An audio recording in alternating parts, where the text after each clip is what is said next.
তাদের মারা হচ্ছে? কেন স্টুডেন্ট আন্দোলন করলে তাদের মারা হচ্ছে? রাস্তায় বেরোলে কেন তাদের পেটানো হবে? কেন তাদের মারা হবে? সাধারণ মানুষ রাস্তায় বেরোচ্ছে প্রতি রাত প্রতিদিন। সাধারণ মানুষ রাস্তায় বেরোচ্ছে, কেন তাদের পেটানো হবে? কেন তাদের পেটানো হবে? কেন তাদের পেটানো হবে? কাউকে পেটানো যাবে না, কাউকে পেটানো যাবে না।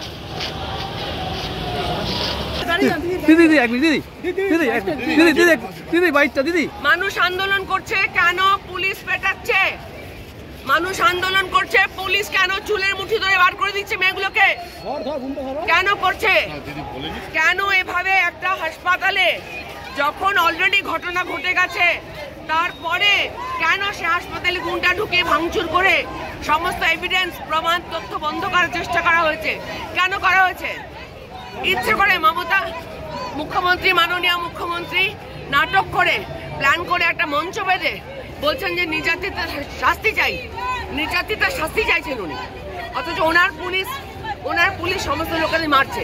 ওনার গুন্ডা দল গিয়ে আর্জি করে সমস্ত তথ্য প্রমাণ লোপাট করার জন্য ওখানে ভাঙচুর করে এসছে।